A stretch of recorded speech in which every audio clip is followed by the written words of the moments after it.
Hi everybody, it's me Jill and welcome to Jill Informed. This is the recap of The Real Housewives of Orange County, Season 14, Episode 14, Best Frenemies Forever. Let's start off with a real quick side note. Just in case I needed a little reminder as to why I don't like to look at all the housewife stuff on social media. Twitter, last night, David Beador, naked. I hope I'm not tempting you to go look that up now because this falls under the category of things you cannot unsee. It's him and his new stupid girlfriend. They're both naked and they are embraced and kissing and they're outside in two different photos. This is how janky it is. Okay, in the one photo, she's got her pants in a puddle around her ankles. I don't know, at the last minute before they took the picture, she just pulled her pants down or something. It is the worst. Oh, God. And also her boobs. I mean, I do not want to shame another woman, but the only reason I am is because I feel like those aren't her real boobs. Because something messy's going on there, too. You cannot totally see it. It's mashed up against him, but then we get to see his bare butt. Ugh, it's just...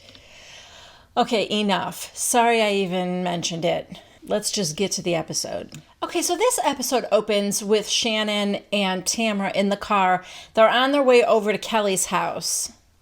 Remember, they're going there to talk to her about how she needs to watch her mouth. All because last week she said she would rather celebrate Vicky's funeral than her birthday. Not a great joke, admittedly, but it was just a joke. Whatever. They're on their way to talk to her. So in the car, Tamra is now really sounding like she's on Kelly's side. She's like saying that somebody does cocaine or that she pulled a train. I mean, those are really damning comments. And you know that when she said that David beat you or that Eddie was gay, we have both been on the other side of Vicky's comments before. Shannon's the kind of friend that is just all in. If she's got your back, she's got your back, no matter how badly you behave. She is completely backing Vicky. I don't totally get that. Last week, Shannon's the one that said to Vicky's face, well, you've said some things about her too, Vicky. So last week, Shannon was kind of standing up to Vicky. Maybe Shannon doesn't like talking behind her back. Maybe that's it. I mean, I guess at the end of the day, it is more important that she says it to Vicky's face than agree with Tamra in the car behind Vicky's back. But anyway, Tamra, you are such a phony. In her confessional, she's like, I guess I'm just more compassionate than Shannon. Yeah, right. You put it all out there and watch people fight each other, and then you're the compassionate one. Girl, please. Okay, now we are at Kelly's house. She and Jolie are hanging out in the kitchen. I don't know, she's feeding the dogs and complaining that she's got to give them a pill. And, you know, in her confessional, she goes, it's hard taking care of a geriatric dog. You know, you got to give them their pills and everything. Give them a walk 4 times a day. Now I know how Steve feels taking care of Vicky. You know, the thing is about Kelly, this is what's kind of endearing about Kelly. She talks trash. Make no mistake about it. She says some really bad things, but she's like so corny. You know, it's almost quaint. We check back in with Shannon and Tamra a little bit. They're still on their way over there. Tamra said, you know, so what do you want to get out of this? Shannon's like, well, I don't know. I think we just need to tell her she can't talk like that to people. And so they decide, yes, they're going to tell her it's a bad look and, you know, you need to change. And now we are with Gina and her therapist, Lynette. Okay, so side note, she's got her hair like up in a top knot and... You guys, this is where we can see that the color did not take evenly throughout. Yes, some of it is platinum blonde. Some of it is a little brassy. Not great. Anyway, she starts to tell Lynette, Mia and I went out to dinner with the kids and it was really great. Like, this was a meal I hadn't seen in a long time. Obviously, you know, one thing led to another, and here we go. I slept with my husband. Poor Lynette. She's like, okay. Are you feeling positive about it? Of course not, Lynette. What's wrong with you? Okay, second real quick side note. I love her sweater. I love how that seam is like off center. It's cute. Okay, I don't want to be too hard on Lynette, but Lynette, you need to say something. Now Gina is telling her that she has a date in Palm Springs, but she doesn't want to tell Matt because he acts weird like when she has a date and she doesn't want to upset him. And Lynette goes, well, you know what? You've been lied to and you didn't like that. So you don't want lies in this relationship. And she goes, yeah, but I'm kind of afraid to tell him because like Matt runs hot. Yeah, we know. So either she has never confided in Lynette that he was physical with her, or Lynette is asleep at the wheel. All right, I'm going to lay off her. I know I'm only seeing a tiny, tiny snippet of her therapy, but red flags, Lynette. Okay, now we are at a little restaurant, and this is where Shannon and Tamara are meeting Kelly. There's no small talk where Kelly is concerned, because right away Kelly's like, I heard you were talking smack about me to Tamara, and Tamara goes, well, although, let me just say this, Tamara and Shannon looked super guilty. But then she goes, what are you talking about? And Kelly said, Bronwyn called me. She told me you guys were talking about me. Why would she call her? I think that's really strange. And Kelly goes, she's my friend. And Tamara said, yeah, but she was talking a lot of smack about you. And so now Kelly's like, Bronwyn was? Tamara, I'm just going to lay it out there. There was a lot of chatter at the table about you not being there. And Bronwyn was the ringleader, the ringleader. Bronwyn was the ringleader. Was Tamara at a different tea party? Because I don't know what she's talking about. Other than after Kelly's public breakup was mentioned by either Shannon or Tamara, other than the fact that they mentioned that first, and then Bronwyn, who I thought, why is she bringing up another incident of a fight? But she was actually just trying to tell them that they don't fight in front of Dr. Brian Reagan's son. So essentially she was actually trying to defend her, I think. Oh my God, you guys, we actually get a flashback to what happened, and they are totally wrong, and they are giving Kelly a way different impression than what actually happened. Shannon at this luncheon is telling Kelly, well, she did bring up that you and Brian got in a fight, and it was in front of his son. Flashback to the tea party. Shannon, was it in front of his son? Bronwyn, they got out of there pretty quick. He said, we're not doing this in front of the kid. So, no, it wasn't in front of his son. Not that, you know what, who the hell even cares about this? She got in a fight with her boyfriend, so what? But Tamara, she is all in on her delusion that it was Bronwyn. And Bronwyn started all this, she says to Kelly. Shannon and Tamara are like gaslighting Kelly, or they're gaslighting Bronwyn or us. I can't figure it out, but they are trying to make Bronwyn out to be a total liar, because now, of course, Kelly just picks up her phone and calls Bronwyn. And Bronwyn, of course, is denying that she brought up the fight with Brian. Rightly so, because she didn't. But when she denied it, Tamara and Shannon, oh, no, like that's a total lie. So Tamara takes the phone from Kelly. Bronwyn, it's Tamara. Bronwyn, Tamara. Bronwyn's like, hi, what? Okay, so I didn't bring it up.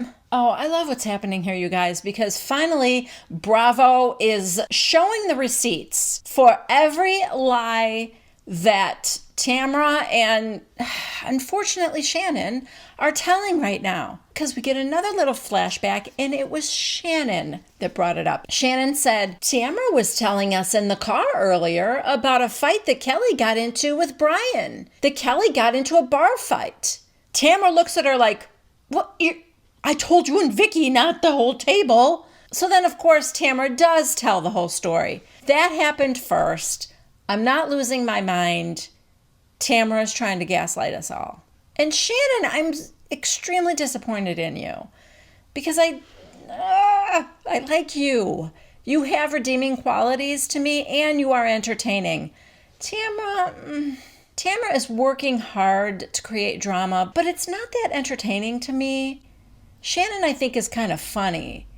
Tamara, not so much.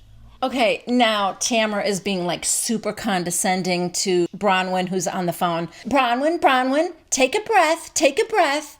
Because Bronwyn is, again, rightly so, getting really frustrated. Now, Kelly, who is listening to the two women in front of her face, says into the phone, Bronwyn, you had no right to bring it up at all. Anything about Brian, that's my relationship. You had no right to bring it up.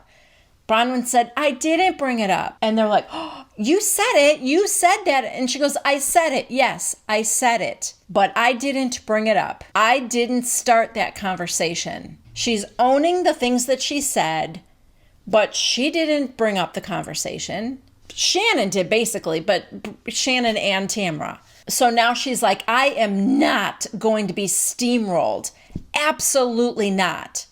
And Shannon's just sitting there. Shannon is totally backing Tamara up on this lie. And I'm really disappointed in her, but also I think she's disappointed in herself. I mean, she is kind of given a couple of looks like, oh, I don't like what I'm doing here. Tamara, on the other hand, has no such guilt. She's like, you're not getting steamrolled because the truth is the truth is the truth. And you're not telling it. Oh, God, this does not end. Kelly takes her phone back and she goes, you know what, Bronwyn? I've never said anything mean about you ever. And Bronwyn's just kind of like, at this point, she knows she's not being believed. There's nothing left for her to say. And she's like, and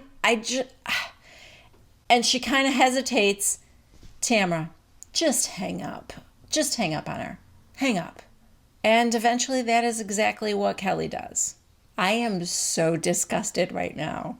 So after she hangs up, Tamara is telling her, you know, everybody at that table was talking about you and I wasn't comfortable, so I got up and left the table. This kills me. Kelly reaches out to her. Thank you. Thank you for being a good... You did. You called me. You were a good friend. Thank you, Tamara. Ugh. Shannon's just backing up that big old lie until Tamara brings up that, you know, I love you, Kelly, but sometimes you say things, and she's like, I know. And Shannon said, yeah, but when you said that you wanted to celebrate her death or whatever, Tamara, oh my God, and this is another giant lie. Kelly goes, it was a joke. Tamara goes, I said it was a joke. No, you didn't. Not ever, not at any point did you say it was a joke. In fact, in my recap last week, when Vicky got really upset, I even said, this was your opportunity, Tamara, to say, Vicky, she was just kidding. Of course she doesn't want you dead. But you did not. You kept your mouth shut, and you never said it was a joke. Never. You are just racking up the lies here, Tamara. Kelly does get a little bit mad at Shannon for taking it seriously, though. She's like, oh my God, I was being facetious. How could you take that seriously? Well, you never joke about death. And then in Kelly's confessional, she goes, nobody gets my sense of humor because you need to be very intelligent to understand,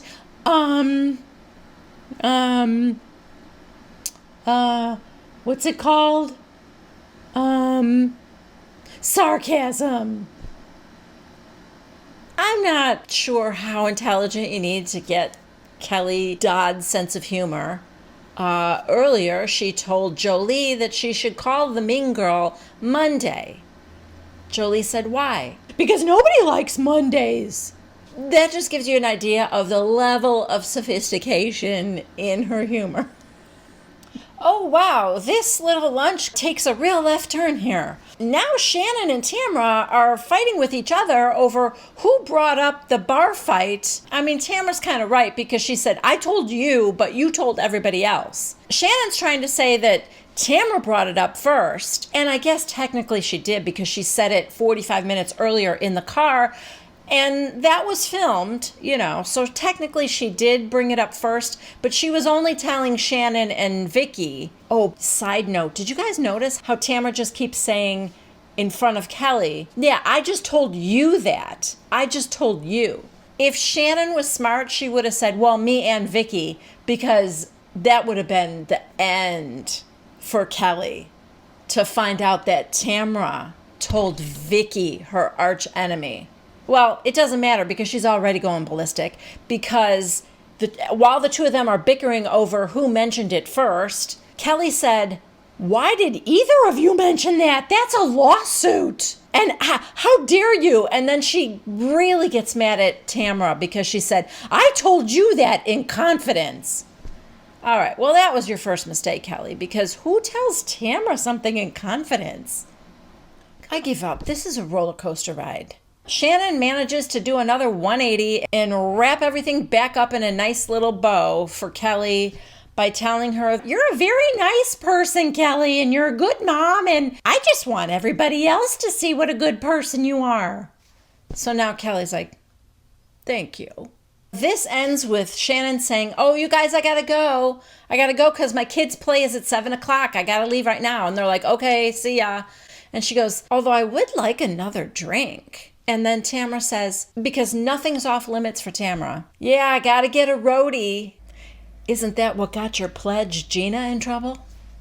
Next, we are paddleboarding with Bronwyn and Emily. I don't know, maybe because it's so cold here in Chicago, the whole thing makes me feel cold. Also, Emily was hoping they wouldn't do it because she was cold.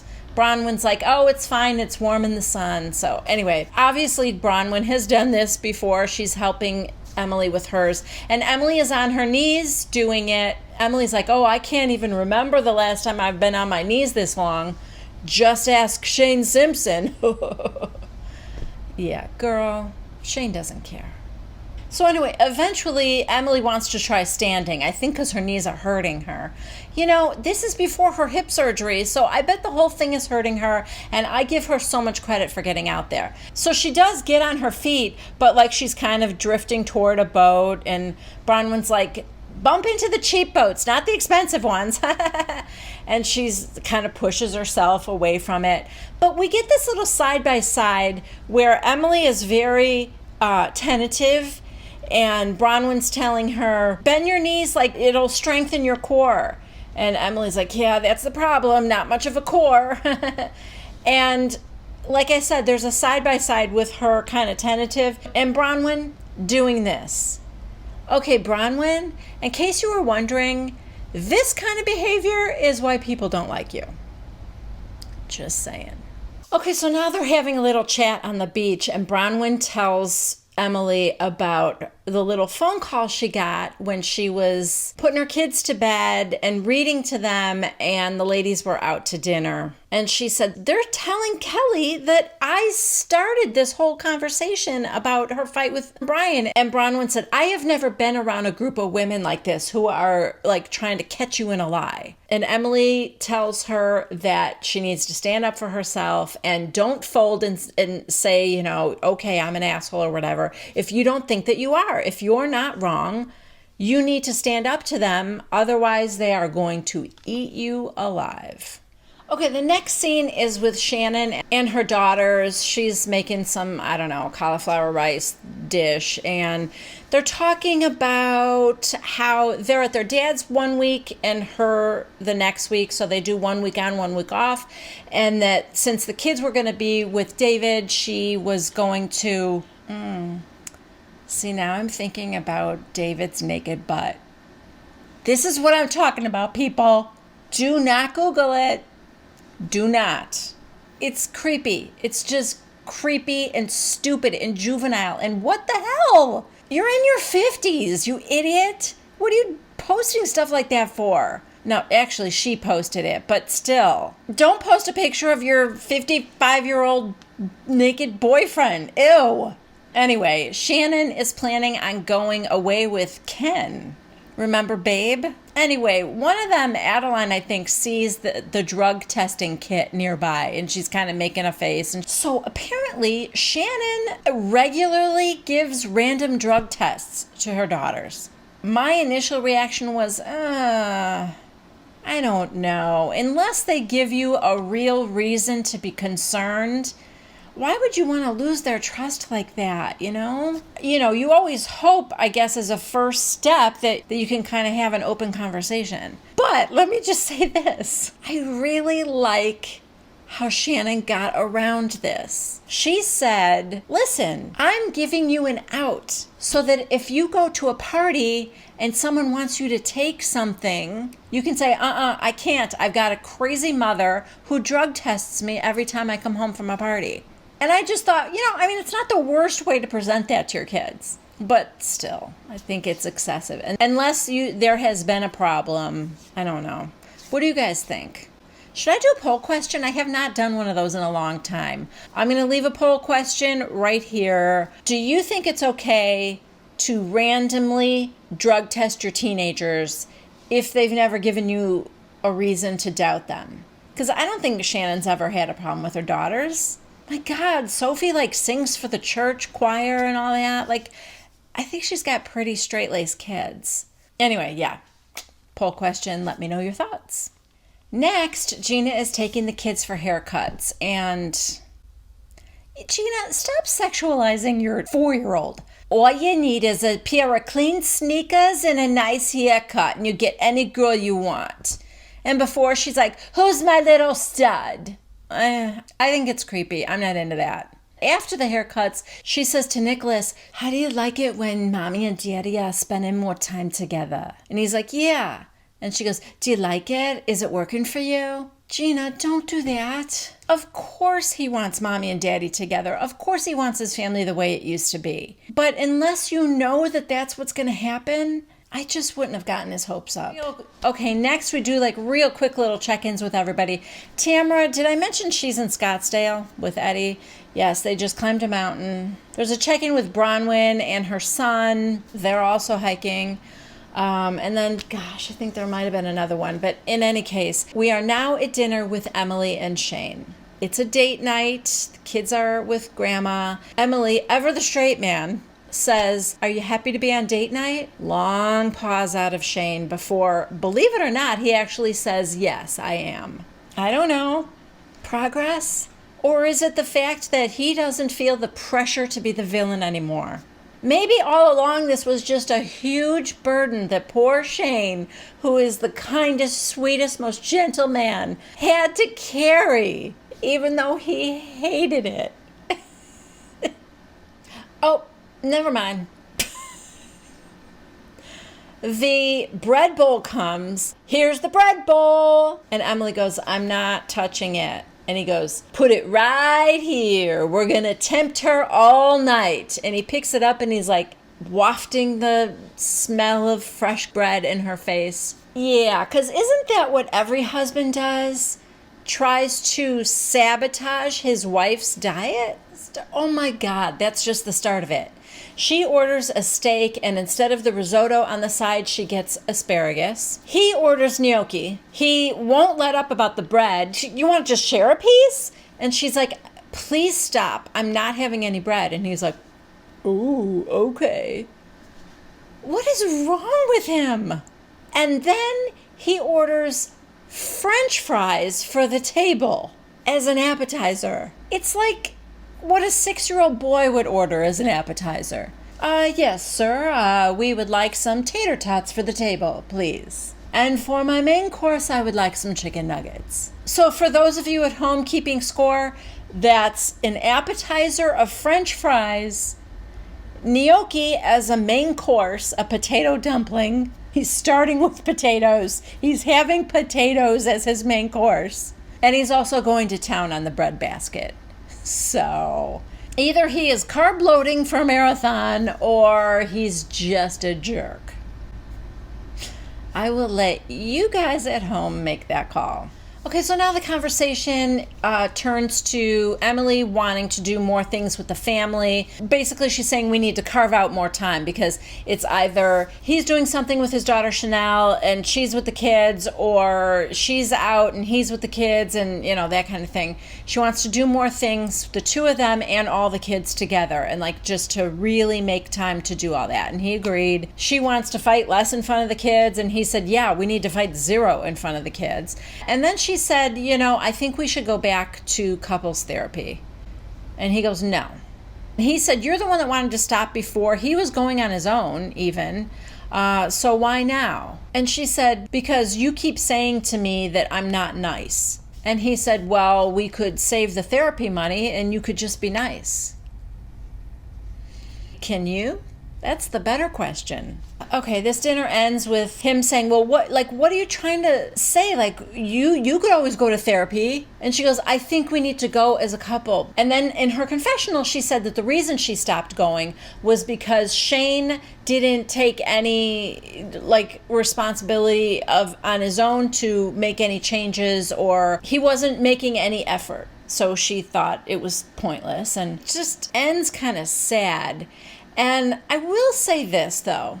He's not totally wrong about one thing. She can go to therapy on her own, and she probably should. Because, well, first of all, I love therapy. I think it can be difficult to find the right person, and you might have to try a few before somebody resonates with you, before somebody gets through to you, before you make a good connection with somebody. But once you do, shout out to Lori. It's great. And you can work on relationships all by yourself. You can't change somebody else anyway, right? So this couples therapy that didn't work for Emily and Shane before, why would it work now? Does Emily think that for some reason Shane is more willing to work on himself now? Doubtful. So what she can do is work on herself. And sometimes, you discover that you changing yourself, when your behavior, your reactions to things, the way you present yourself around people, when that changes, the people around you kind of change too. So I think there's something to that. Okay, next we are at Sea Legs Wine Bar. And this is an interesting little gathering because it is Kelly, Bronwyn, Emily, and Shannon. Just the four of them. Kelly and Bronwyn got there first, and Bronwyn's like, I'm kind of mad about yesterday. And Kelly's like, well, so am I. She said, well, the others are going to be here soon, so let's just wait and get into it then. Once everybody is there, Kelly starts off by telling them that they told her, meaning Shannon and Tamra, Bronwyn said that Kelly and Brian got in a fight in front of his son and that they left Kelly there. Bronwyn's like, no, I did not say that. And Emily goes, no, she did not say that. So now that Emily is there to defend her, Shannon goes, well, that's not what now I didn't say that she said that, but that was what we thought. She is backing it up like crazy. Now Emily has confirmed everything that was said fairly accurately, not only because she's an attorney, but because she was not drinking. So she kind of remembers it. And Bravo is backing up what Emily is saying with flashbacks from the tea party. Now that that's out, Kelly feels a little bad for going off on Bronwyn because she said, I shouldn't have come at her with daggers. So she's, feeling a little bad about that. And Bronwyn is there with her newfound, I am going to stand up for myself attitude. So she's saying it how it is. And Shannon is backing off of the flimsy lies from the night before with Tamra. Emily now says, so how did this get turned into Bronwyn was bashing you, Kelly? Shannon said, well, Kelly started by telling us that Bronwyn called her and said people were bashing her at Vicky's tea party. And then Tamra said Bronwyn was bashing her. So it's just funny to me. She's right, but it's just funny to me that Shannon, who was like backing Tamra up like crazy, is now, letting the bus wheels kind of roll over her right now. Oh, you guys, this is getting kind of good. Because now Bronwyn is saying this started back when they went to Tortilla Republic. And she tells Kelly, that's when Tamra brought up the train thing. And I didn't know anybody well enough at that time to say anything. And Kelly goes, Tamra brought up the train? This is getting good. And finally, I love that Bravo is backing everything up with a flashback. So it's really pretty crystal clear right now. Okay, hold on for 1 second, because this bothers me. In Kelly's confessionals, she's like, Tamra was the one that brought up the train the whole time, and I was blaming Vicky. Okay, I blame Vicky too. I would not be so quick to let Vicky off the hook. The only reason Tamra said train is because Vicky was alluding to knowing more, worse, whatever, more things about Kelly than the cocaine. Vicky did that. Vicky did that first. Did Vicky say train? No, she didn't say train, but she said there are worse things. And so, come on. I'm not letting her off the hook for that. Yeah, Tamra could have changed the subject instead of saying, do you mean the train? But that's Tamra. That's Tamra's role. And this is no different than in the car after the tea party to the camera crew. I didn't say that she pushed her mother down the stairs. That kind of gets slid by until Tamra says, wait, she pushed her mother down the stairs? Kind of the same thing. Wait, are you talking about the train? The parallels are all there, you guys. So this is interesting because I wonder if Shannon is going to bring that up. Because the only one that witnessed that is Shannon. I mean, other than all of us.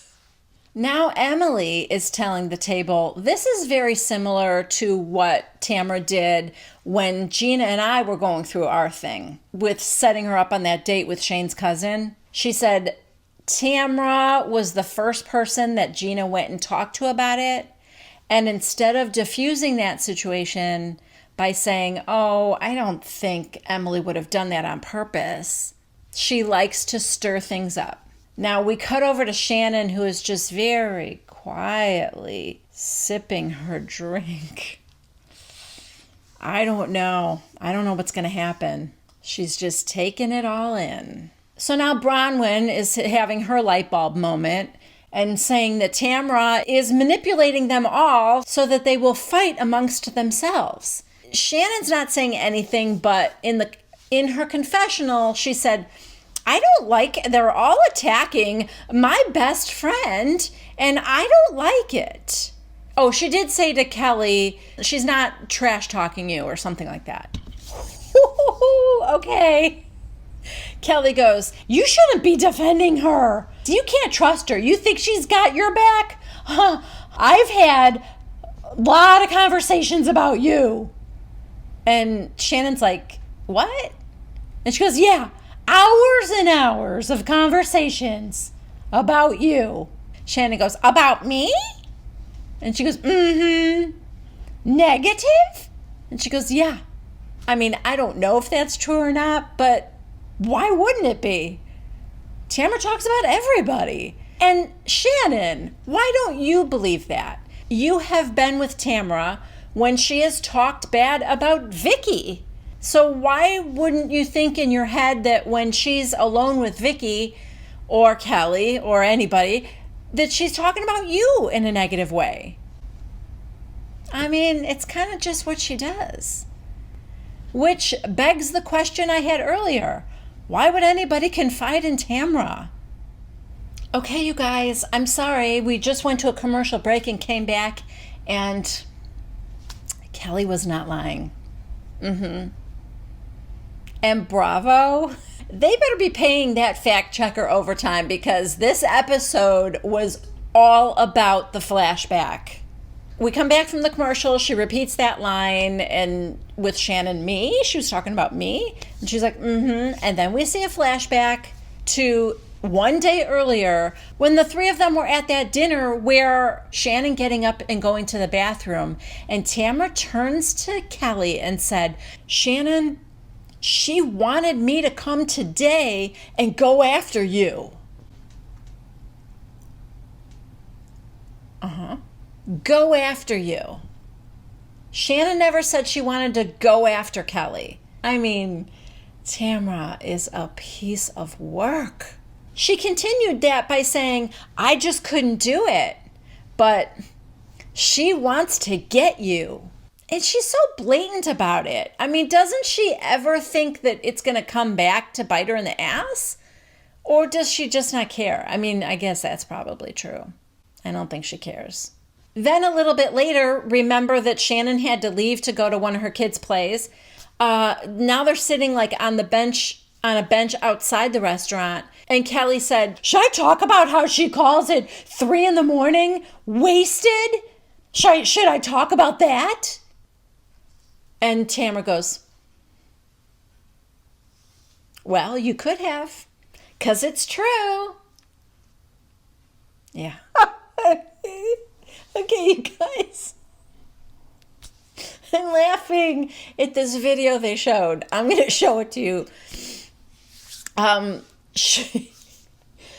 Kelly's going on and on. Like, she said she was talking to Gina, and she said that Gina and I should room together on our next trip and stuff like that. And then she said, yeah, remember when I bonked you on the head? Tamra's like, oh, there was nothing wrong with her. Then we see this fantastic video that I'm going to show you guys. First, I guess it was, I don't know, like this was Tamra's new number, so I don't know whose phone it was, if it was Kelly's, but this video is on there, and the heading is Woman Fakes Injury. And then Tamra said, is it Shannon? Very damning. But aside from that, I have to show you this video because I don't know who it is, but it's like in a courthouse, and it made me like double over laughing. The woman, I don't know if she's swatting her with a newspaper or whatever, but the woman lets out this shriek, and then it is the funniest fall. Oh, God. Unbelievable. Oh, God, you guys, this is not ending. Kelly is going on and on. She's like, yeah, and she's constantly judging us. You know, Shannon's putting weight back on again and stuff like that. Shannon, she says I'm putting weight back on? Oh, my God. Could this be Tamra's undoing? Am I being too hopeful right now? I probably am. Of course I am, because every time they're on Watch What Happens Live, we know that Tres Amigas are still together and they all hate Kelly, so Tamra wormed her way out of it somehow. But you know what? Oh, I can't wait for them to see this episode. Honestly, I can't wait. Shannon, wake up. Vicky and Tamra might deserve each other, but I believe there is like a shred of humanity in you. I don't think you're as mean as they are. I really don't. I don't think you are a mean girl. I think you're just best friends with mean girls. So now everyone's kind of like, you know, that's your best friend, Shannon. I mean, are you still going to confide in her? And Shannon goes, I don't know. I mean, no. And, you know, she's getting upset. And I do feel bad for her because I don't know. I think she got duped. Maybe that's stupid on her part to even let Tamra in, get that close to her, that kind of thing. But she did, and I think she's hurt. She also is getting she's hearing it from all three of these ladies. And so I think she may feel a little bit ganged up on. I'm not sure. She said, Shannon Storm's Bedore a year ago would have been crying. And I got to tell you, I'm fighting it back a little bit, but I'm not going to cry. I'm not going to cry. And Emily and Bronwyn are like, no, don't cry, don't cry. And Bronwyn said, what do you need from us? And she said, I don't know. I think I need to talk to Tamra. And they're like, yeah, okay. Kelly, though, said, what good is that going to do? Because she's just going to lie again like she did. They had their big thing last year. We get flashbacks to that, too. Kelly's right. If she's just going to deny it again, I'm not sure what good talking to her about it is going to do. That is where this episode ends. I loved it, even though I'm sure it doesn't mean anything in the long run. I just liked that the other ladies got to say their piece a little bit about Tamra. That everyone was finally seeing what's going on with her. Kind of wish Gina was there, although I don't know how she would have reacted. I see from previews for next week that she has a lunch with Tamra and I guess tells her that Shannon has been talking trash about her because Shannon probably confided in Gina. But let me say this. It was a very satisfying episode to me, and I think we all needed that. I did. There was no fighting. There was just a lot of storytelling. And I loved it. So that's it for me. Please give this video a like, subscribe, and leave a comment down below. What did you think of this episode? Are you like me? Do you think it was a refreshing change from all the nonsense we've been having lately? Or did you think it was boring? Maybe you like a little more action than this. Let me know. All right, I will be back next Tuesday at 1 p.m. Central Time for the next recap of The Real Housewives of Orange County. Love you guys. Bye-bye.